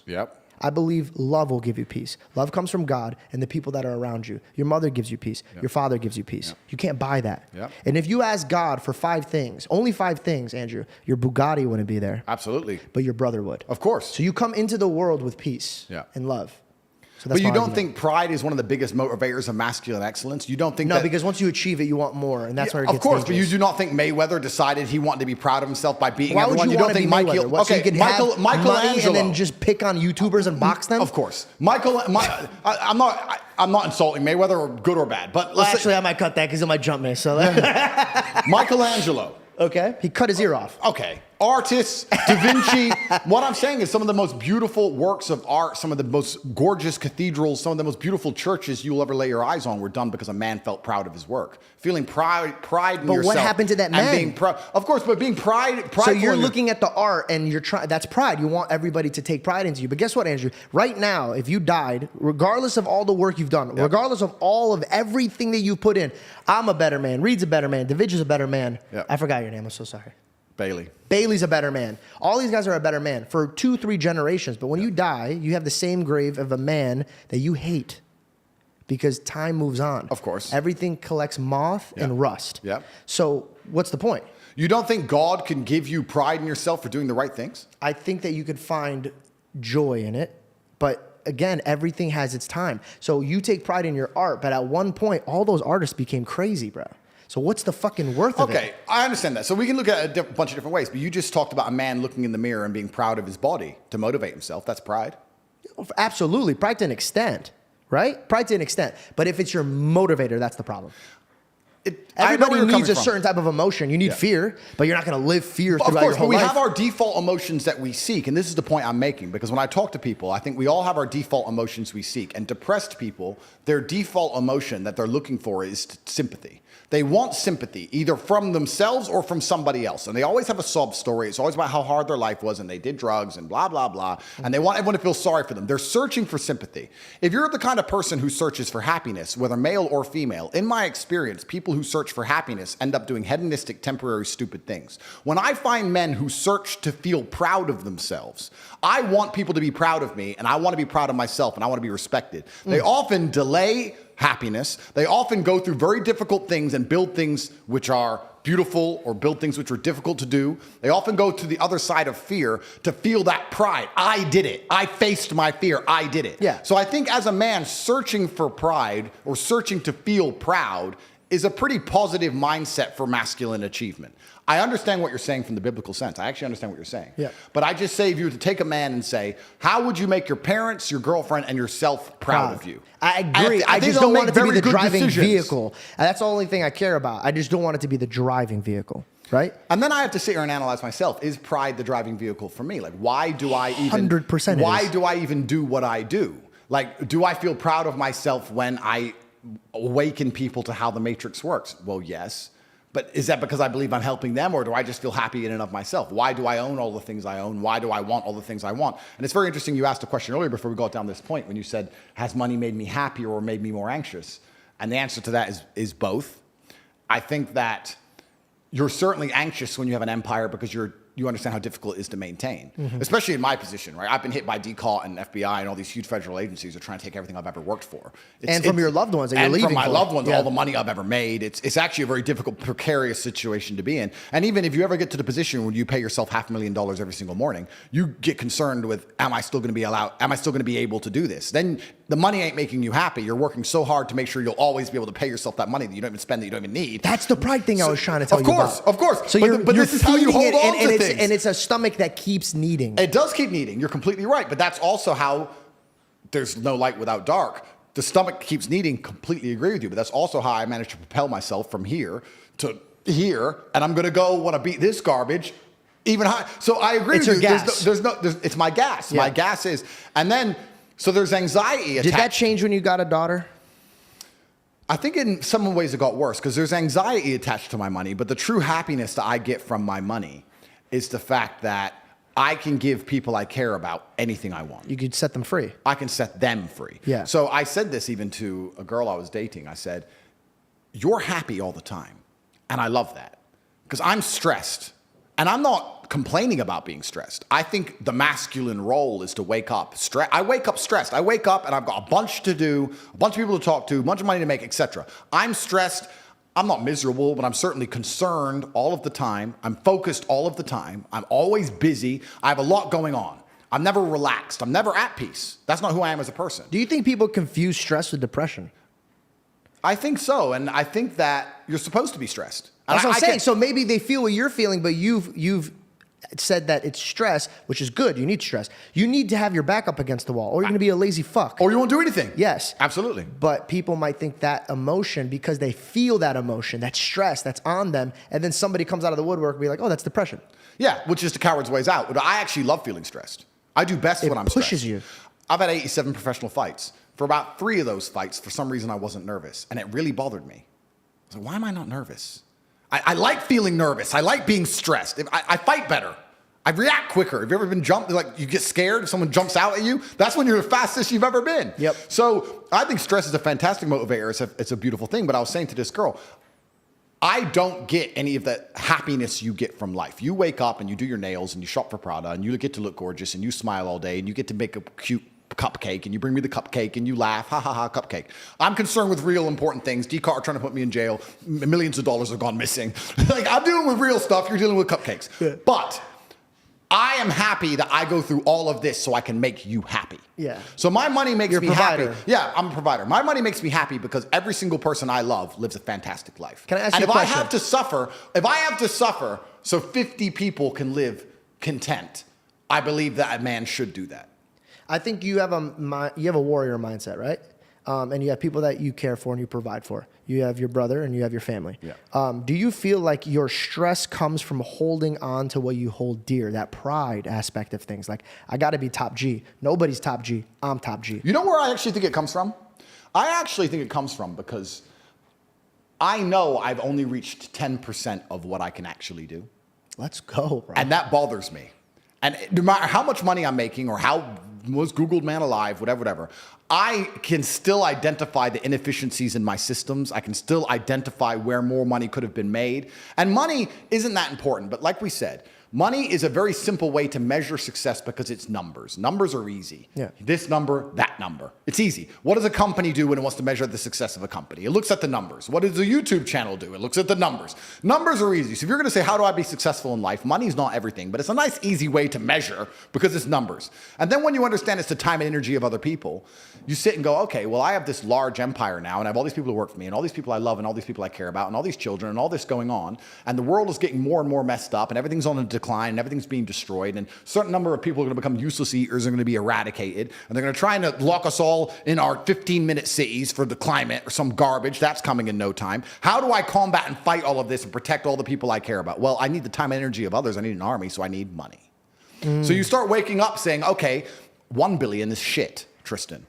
And he's like, Andrew, we're from a single mother household and our company got valued at $1.2 billion and you own 100% of it. No, we need at least 10. And then then I get mad. And my stress comes from the fact that I don't have enough. But is it for me or is it for just being able to care about all the people I care about? Well, from how you described it, it seems like you're just gearing up for war. And a man who knows his next move knows his next problems. Yep. So I think you're 4 steps ahead and you're looking at 8 problems. Somebody said it. Do you want more coffee? Or I'd love more coffee. Could you get 2 more from him? Someone said it, and I can't remember who said it, but it said that finance are the, I think it was... I'm so sorry. Could you? I know you don't have headphones on. Yeah, sorry. Yeah. Finance are the sinews. I can't remember the exact saying, but he said it perfectly. He basically said that money is, if you're going to go to war, get your money right. Yeah, of course. Absolutely. What are we sending to Ukraine right now? Money. Billions of dollars. That we print. Money. What do we send to Israel? Money. Money, money, money. Right? So if I feel like I'm going to go to war, I need money. And even in this war I've been in, even when I went to jail, right? Not a lot of people understand how the legal system works, but the process itself is a punishment. The day I was arrested, all of my bank accounts were frozen. All of my cars were seized. That's scary, dude. Yeah, all of my cars were seized. All of my diamond watches were taken. $900,000 in cash was taken. Gold bars was taken. All of my value was taken, right? So since January, technically, I haven't had access to $1. It's now been a year, and I don't have a penny, according to DCAW and the Romanian legal system. Luckily, I have some good friends who look after me. But let's say... You winked at me like I had that funds. But I don't. They've taken everything officially. So you still don't have your stuff back? No, of course not. So this is my point. Why are you still here? Well, I can't leave. But, okay, are you going to leave once you can? Because I feel like they just proved that you can't speak here either. Well, that's the thing that's scary. If you can't speak here, which is the most Christian country on earth. You know, Romania, outside of Vatican City, is the most Christian country on the planet. 98%, and then the other 2 are like a different denomination of Christian. That's right. Most Christian country on the planet. And all I'm talking about is traditional masculinity, and I got hit. Are you upset with them for what they did, or do you feel like they had valid reasons to do what they did? As a man, you have to take self-accountability for absolutely everything. I'm still upset with what they've done. However, there are equal opposing forces inside of Romania, one trying to lock me up and one that keeps setting me free. And that's going to be everywhere. Yeah. So I have people in this country on my team. The whole country's not against me or I never would have got out. So do you feel like they're more moving towards your direction? This will be dropped. I'm not going to be found guilty because I haven't done anything wrong. But and if you don't mind me asking, what did they try to pin you for? They accused me of human trafficking. They accused me of using the lover boy method, which is convincing girls by being nice to do a job to take the money from the girls. Because I told 2 of my friends who are girls how to get big on TikTok. That's why all of this happened to you? Yeah. So did somebody else plant this on you? Oh, yeah, the Matrix. Okay, gotcha. You got too big. Your ability to speak, which that's a side point. Let me just finish here about when I was talking about money and gearing up for war. Since January, I haven't had access to a single dollar. Now, I'm me, right? So perhaps I have very rich friends. Perhaps I was paranoid and prepared. Perhaps I have multiple identities. Who knows how I pulled it off to have all new cars again, right? But most humans could not survive getting grabbed from their house in January, all of their bank accounts frozen, every app on their phone taken away from them, their passport seized, thrown in a cell, and then taken out of that cell, locked in their house for 5 months, and then even when they're allowed out of the house, they still don't have $1. How do you pay the rent? How do you pay the bills? How do you feed people? And this is what's actually interesting, because when I was in jail, my number one concerns were not for me. My biggest concerns when I was in jail was for everyone I care about. Yeah. I'd get my phone time, and I'd be on the phone like, okay, and they're like, what's going on? What's going on? I'm like, listen, we only have 5 minutes. Let me make sure you get paid. Is this paid? Yeah. Are you okay? Do you need this? Do you need that? I just spent all my time trying to look after other people from a prison cell with seized bank accounts. Did you think you were going to come out? No. I thought I was there for a very long time. I thought I was stuck. I thought it was over. I was sitting there talking to people who were there, been there for 4 years without trial, my friend. Everyone around me had been there for years without trial. When you were put on house arrest, was there any moment that you cried from like happiness? It was like, I'm out. I can't believe I'm out. I never cried from happiness. And I never cried from sadness, because I think crying is an act in and of itself. To cry is to sit and cry. I didn't do that. I did have tears run down my face. Hey man, that's crying. No, it's not, because I was busy. Having tears run down my face as I'm doing push-ups, or tears run down my face as I'm organizing the school for my child and my voice isn't breaking, is different than sitting and crying. I didn't sit and dedicate myself to crying. I didn't sit and do the act of crying. My eyes leaked as I achieved. That's what happened to me when I was inside of jail. What made your eyes leak the most? What was the most concern that was on your heart? My concern was for everybody else. The number one, though, who's the person that you were like, I need to make sure that I look good in their eyes and I need to make sure that they're good? Of course I can answer that my children, but my children are actually quite young, so they weren't overly concerned, because at their age, dad's away, whatever. I'm not entirely sure. I think it was just an overarching view of everything. And I felt a frustration because I had built this monumental empire and it got seized from me, which is a whole nother conversation we can go down when you talk about ownership and property and how the matrix works. You don't own anything. Well, you never do. I mean, you owned all this, but then they're like... That's right. So what do you own? You own the body you're in, perhaps, but then they force you to get a vaccine, so maybe you don't own that anymore. You own your soul. You can own your thoughts, but then that belongs to God. So then what do you even own now on this planet? Because I have people say to me all the time, I'd love to buy a house. I own my house. You don't own that house. You have to pay property taxes every month. And if you don't pay them, they'll take it off you. You're renting it from the government. Piss the government off and you'll see how long you own your house. Because I tell you what's going to happen. They're going to turn up with a piece of paper and say it's ours. Done. Happened to me. So you never even own anything on this earth, no matter how much money you have, right? Which also puts money in perspective. All it is the time and energy of other people. It's all it's good for. You can buy a Bugatti, but you don't own that Bugatti. You can drive it a bit if they let you. And piss the matrix off enough, they'll take that off you too. So the whole world, if you actually start analyzing how it all works, is interesting. But yeah, my concerns in jail were for absolutely everybody else. And that's perhaps why I'm gearing up for war so heavily, because I believe that this war can't be avoided. And a lot of people ask me, why with my money do I not do one of two things, which is one, vanish. Because I could just delete everything and shut up, right? I could just go away. But that's not you. That's not me, and I think that God would be disappointed in me. So I think God's given me this platform to tell the truth, so I'm going to do it. Or the second thing is I could sell out to the system. I could cut. It's also not you. It's not me. I could sell to the system, say what they want me to say, promote the things they want me to promote, sell shit to kids, be a piece of shit, and then they'll let me live. But then you just remove the only thing that you do own, and it's your soul. Absolutely. And you don't want them to take that away. No, exactly. I need to keep something. Yeah. So it ain't worth giving that up for a bit more money, because I have unlimited money anyway. Yeah, but plus, every time you swipe that card when you're gone, you're like, fuck my life, dog. This is anything. Oh, completely. What do you have if you don't look in the mirror and be like, yeah, I did the right thing? Then what do you even have? Oh, boom. Not pride, but integrity. Okay. Well, we could link the two. You look in the mirror and be proud of yourself. But it's interesting. No, but it's interesting the points you've made. It's given me something to think about. It's certainly true. But that's why I'm gearing up for war so heavily, because this war, when people ask me why I don't try and avoid it in the two ways we just described, I don't think most people understand that this war is coming for everyone. It can't be avoided. You're either going to become someone like me who's fighting against it, the counterculture, or you're going to buy into it and be a victim of it. I don't think any man who wakes up and accepts the garbage that the Matrix tells them, that, yeah, it's okay to be depressed, like we just talked about. Yeah, you should be running around doing perkies and Adderall and consuming porn and sleeping with a bunch of hoes. And yeah, go to school and get an education and get in debt. And then go get a mortgage and get in debt. And then 9 to 5 and just slave away. And you'll be retired when you're 74. It's going to be fine. All the things they push, all the standardized mechanisms that a man's supposed to live his life by, I believe lead to crippling depression and sadness anyway. I don't think that makes anyone happy.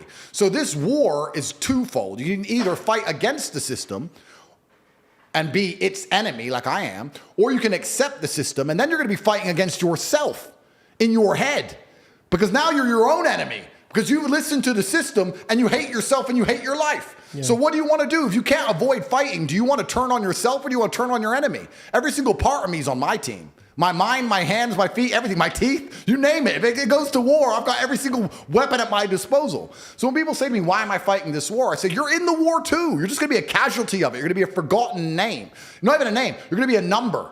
In wars, it's interesting. In wars, if you look at any war, they'll talk about 12,000 people died here. And one of them was this guy. There's names and there's numbers. So if you're going to go to war, you can decide, do you want to be a name or a number? Because people are going to die. People are going to die regardless. And this is why I teach the things I teach. I say to men, listen, you need to become as strong as possible. You need to make a bunch of money. You need to prepare. You need to have 7 passports in 7 different countries. And you just start sitting there getting paranoid and panicking and getting things done. This is why I push masculine excellence, because when they come for you, when they come for us all, if you have no weapons to defend yourself, you're going to be one of the 12,000 in the ditch. So you're going to be numbers. At least when they kill me, they know who they killed. At least they'll say they killed 12,000 men and Andrew Tate. Yeah. At least I get that. You have to aim for something. But this war can't be avoided, and everyone at home doesn't seem to realize Here's the thing that, like, I'm going to put you a little bit at ease and scare you at the same time. I'm ready. They killed Jesus, dude. You know what I mean? Like, if you think about it, they killed God. Yeah. Obviously, he wanted it to happen. Thank God he did. Yeah. But here's the craziest part. Hey, man, this is the way of life. Oh, absolutely. This is the way of life. And I don't sit around anymore, and I don't fear it. And when you talk about pride, and you talk about all the stuff that we were talking about, I found this new confidence where I walk in a room and I just own it immediately. And it's a new way of thinking. My confidence comes with the Lord. Every room I walk into, this meeting, I said, God, you go before me. Yep. You take my tongue.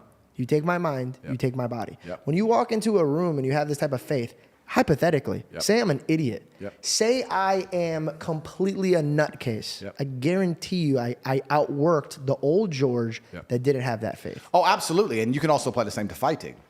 Like if you look at the Islamic fighters, they say, all glory to God. God's already decided. I'm just going to go in there. They're so calm.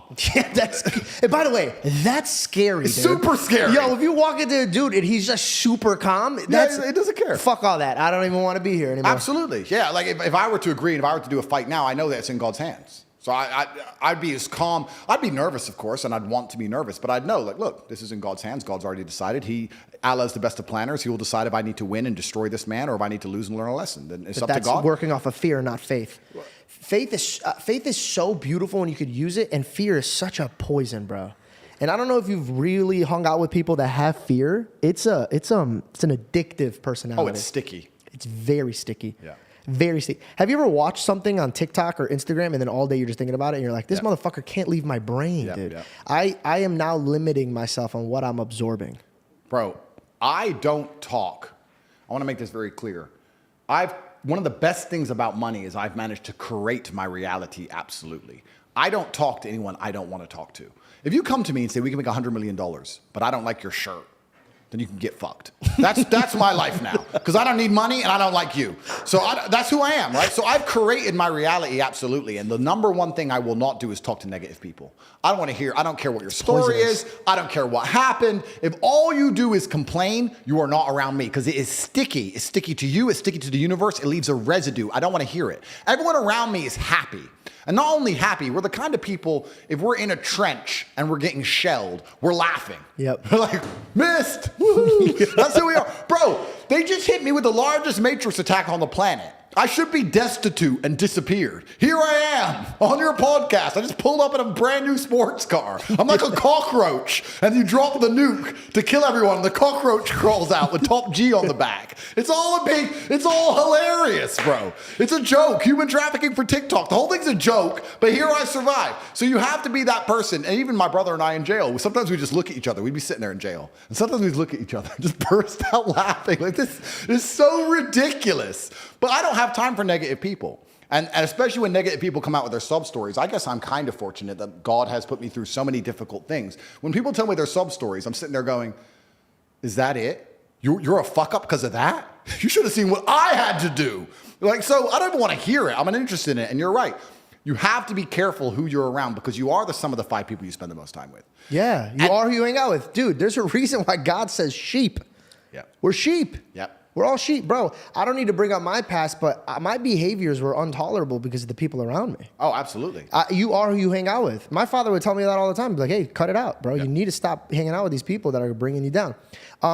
You know what's interesting about that point before we move on? It's really interesting that people understand. I've never met somebody who disagrees with the point. You are the person who you are the sum of the people you spend the most time with. Yeah. Everyone agrees with that. But then they hang around with dickheads. Well, you know why? Where's the disconnect between those 2 points? Because people like for other people to feel bad for them. They hang on to that. That's their identity. Sympathy. Yeah, it's their identity. What's their favorite emotion? Sympathy. Like we said earlier, their favorite emotion is sympathy. They're looking for sympathy. That's what they want. That's what makes them feel good. That's their favorite food. You have to choose what your favorite food is. My favorite food, I'll be honest with you, and I actually respect, and you've given me a lot to think about. And without being arrogant, at my echelon, it's not often I sit down with somebody and they say something that makes me think. But you've given me something to think about, and genuinely, I'm going to think about it. But my favorite food is pride. I don't know if that's a bad thing, but I love when my woman comes to me and goes, you know what? You just fix everything. They had you in jail, Andrew. You were supposed to be done. They're lying about you all over the MSM. They're saying you're a human trafficker. They stole all your money. They froze all your banks. Why am I on a jet with roses? Because I'm the top G. That's why. Because I'm that guy. She's like, you've just never failed. I've never seen you fail. So correct. I do not fail. I have something to tell you. And just randomly, I just learned about this, and it fits you so well. Sure. I read it again in the Bible. Okay? There's going to be so many people that are like, but yeah, I don't give a shit. No, but that's what the knowledge is. My grandma is from Alabama, and she's a strict Christian. And she's from Alabama, like down the sticks, middle of dirt mud, Alabama. And she, one of my aunts is a lawyer. And I remember my aunt, sorry to interrupt you. I love this. My aunt had a big court case coming up. And she'd spend half her time studying the case and half her time studying the Bible. And I remember being in her house. I must have been about 7 or 8 years old. And my mother asked her name is Liz, why are you reading the Bible so often? And she said, because that's where all the answers are. Amen. Yeah. So it's good wisdom, that you keep referencing it. Yeah. Like I reference it because if I reference myself, I'm just leading you down a shit path. Yeah. And a lot of people get so annoyed. Like, you think you're so holier than thou. You think you're perfect. Then you're not listening to me. Yeah. I'm a filthy dummy. And I'm trying to get myself out of it. Yeah. Matthew asks Jesus, I don't get it, man. Why are you talking to them in parables? And Jesus says, because you were given access to understand.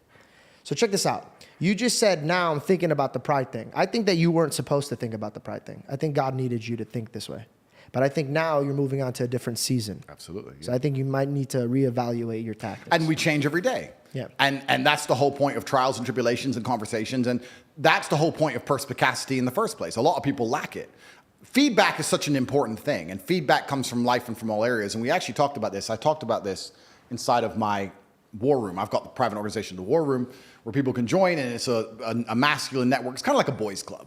Kind of like guys, and we talk about making money and fitness and all these other things. But we were speaking, and a couple of the high-level war room guys said, Andrew, I want to learn to speak like you do. The way you talk on podcasts is why they're so monumentally successful. I want to speak like you do. How do you practice? How often do you practice? And I tried to explain to him. I said, brother, you're 42 years old. I'm 36 years old. You've been speaking longer than me. So it's not about practice. The difference between you and I is I pay attention and I make sure that I get feedback. So if I do a podcast, I will watch it back and write down every time I made a mistake or every time I could have used a different word.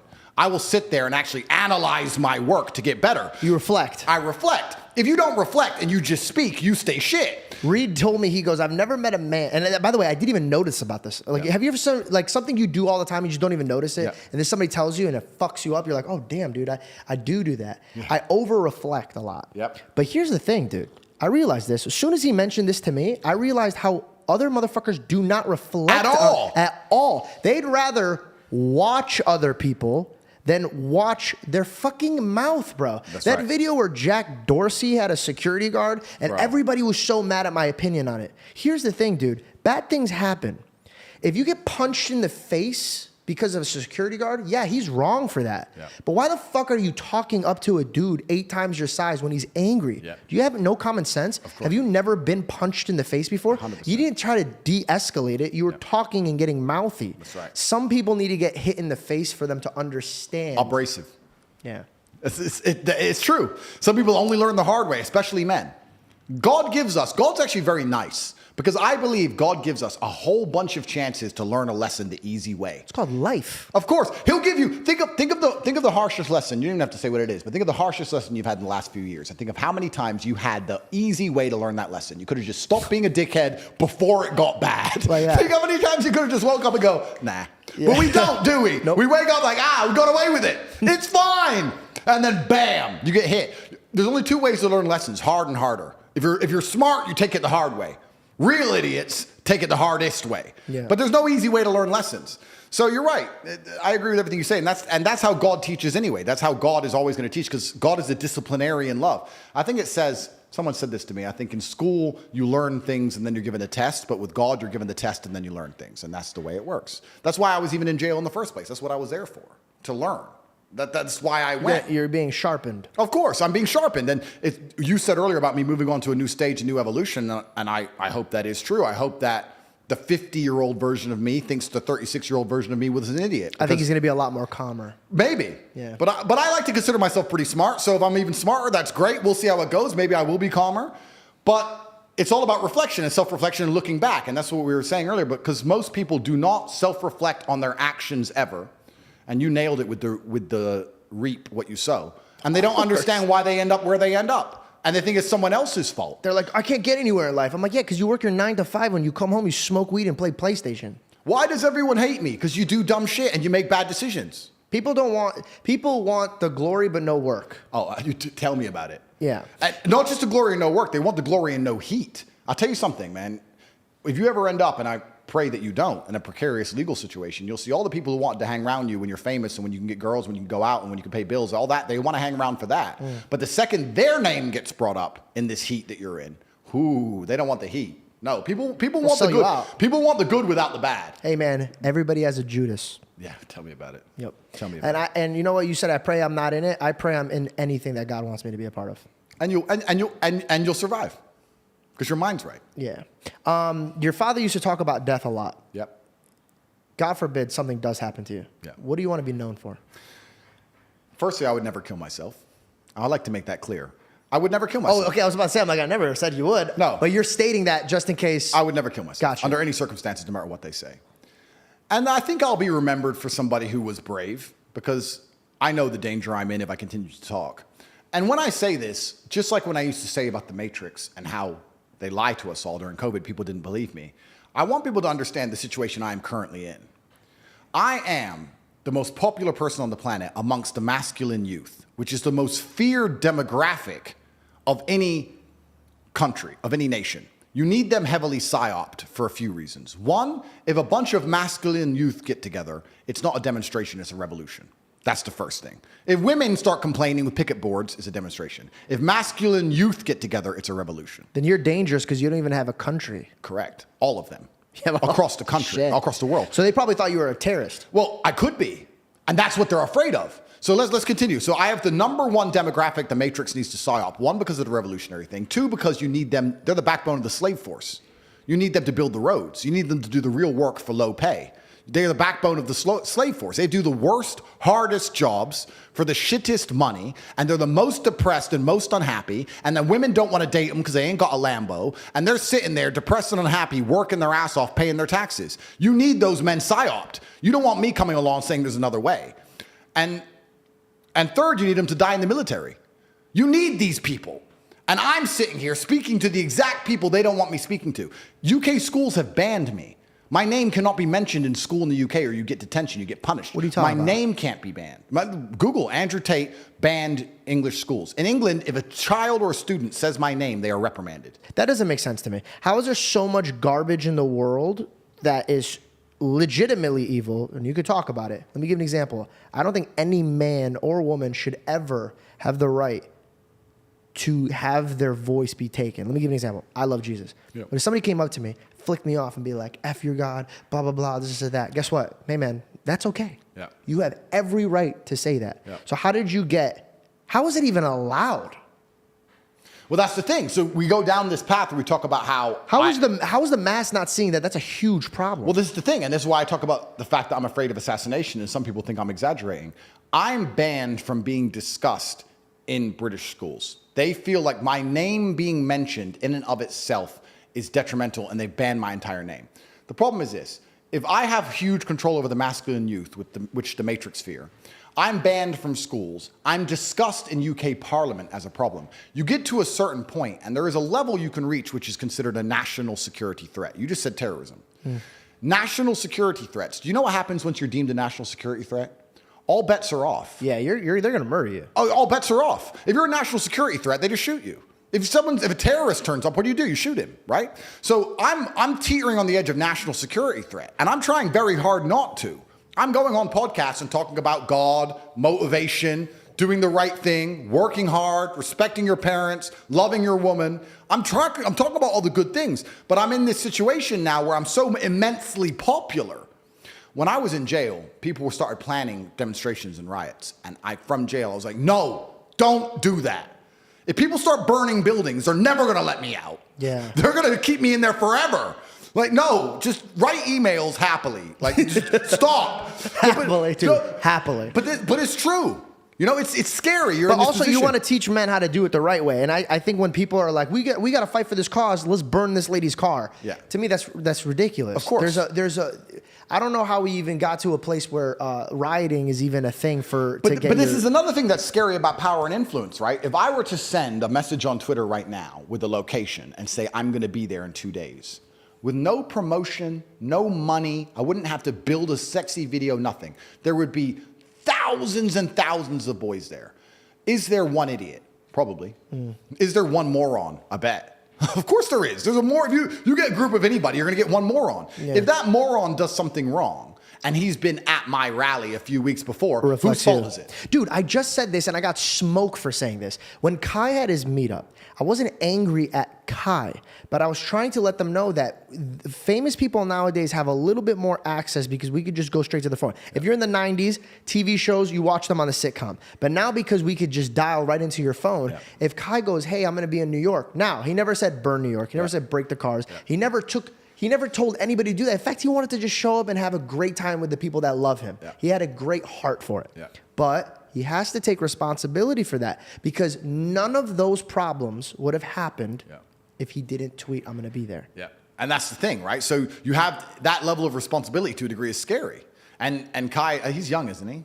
Yeah. He's young, yeah. But he's, by the way, great kid. And the people were getting so mad and saying that I'm a huge fan of Kai. I love his content. I love his heart. Every time I see him, he has a great smile. And he's a great soul. I was just saying, you have to be, with great power comes what? Great responsibility. Okay. That's right. Yeah, no, and you're completely right. So then you have to tie all that in. So I am scared about the fact that someday someone's going to say, you know what, this guy's causing too much problems or he has too much influence. Can he just...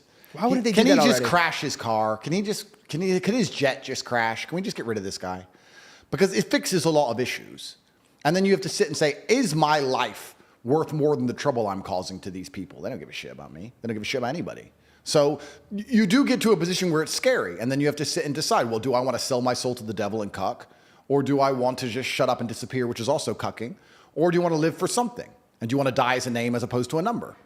And I've made that decision, and I'll continue to do what I believe is best. But I think that also, and I want to say this here, I think it's the first time I've said it, I don't want to take too much credit. But I do believe the Matrix is cracking. I do believe now we live in an internet where you can say things you couldn't say 2 years ago, where information is different. Pendulum. Oh, it's swinging. It's swinging. And I feel like I'm a huge part of that. Dude, I'm not here to gas you up, because then I just look like the guy is sucking up to you. Again, there's a lot of things we disagree on, so I'm not sucking up to you. But I don't think anybody had the balls that you had. Oh, absolutely. I went guns blazing at them, at the Matrix. And I went guns blazing at them. And I said on an earlier podcast, I said, this is a 3-stage plan. The Note Boys asked me, and they said, you became the most famous man in the world. You became the most Googled person on the planet. Every single TikTok video is you. Why did you do this? I said, this is a 3-stage plan.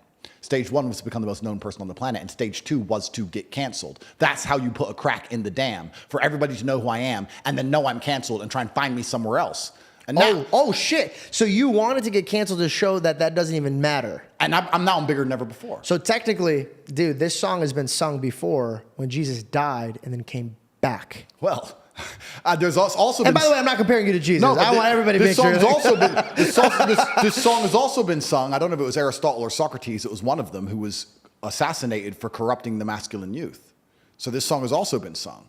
One of them, I can't remember which one, was put to death because they said he corrupted the masculine youth because he told them not to join the army. So it's scary, right? But part 2 was to get canceled because I believed when I came up with this whole idea, when I sat there and I became religious, because I realized there's so much evil in the world, God must exist. You can't equal and opposite force. Light That's has science. darkness. Light has a darkness. Yeah. And I see so much pure evil. The devil must be real, which means God must be real. And I sat there and I decided, please remember, before I became massively overtly famous, I already had plenty of money. I didn't need money. I didn't need to do any of it.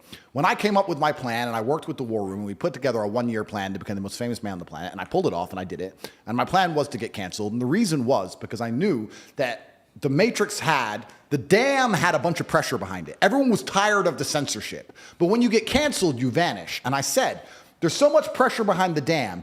The crack it needs is for someone to get canceled and stay relevant or become more relevant than before. Damn. Then people won't be afraid of getting canceled anymore. So then they'll start to talk.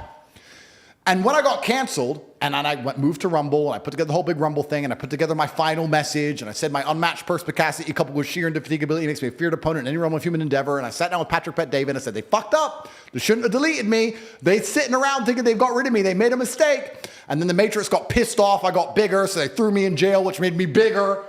So like all of this. Oh, so maybe that's why they don't want to assassinate you, dude. But that's the final solution. I know, but I shut up. But think about all the people that get assassinated, bro. Like, they become Mars. You know, it's interesting. I won't say who, but a very famous and very intelligent right-wing commentator said to me when I was talking to him about all of this, and he agreed with every single word I said. He said, the only way out is through. You have to get so big they're scared to kill you. It's the only way, or they're going to get rid of you. If you stay in the middle, you're going to go. You have to get so big that killing you will cause the problems they don't want you to cause alive. Have you ever read Job? No. Job is a man, and the devil comes up to him, and he goes, of course, he worships you. You gave him everything. Yeah. And God goes, okay, fine, go test him, but you can't take his life. You can do anything you want. I think carry on, but you can't take his life. Yeah. And he does. And so the tactic is, we got to remember that life is held in God's hands, not the devil's hands. Yep. So this whole entire demons or these matrix or anything that they want, as much as powerful as we all think. هل أنت من البنائين الأحرار؟ هل أنت ماسوني؟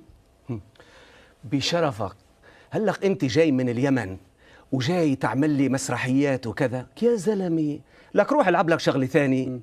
أنا عم بسألك سؤال وكذا ماسوني أنا ماسوني وصهيوني وسلفي وبراغماتي وحنفاكوشي وشنكليشي وحنكليشي وقنطريشي بدك غير هيك؟ وصهيوني الآن أوكي؟ نبدأ وبعصي نبدأ مثلا يلا جاوب على سؤالي. أوكي.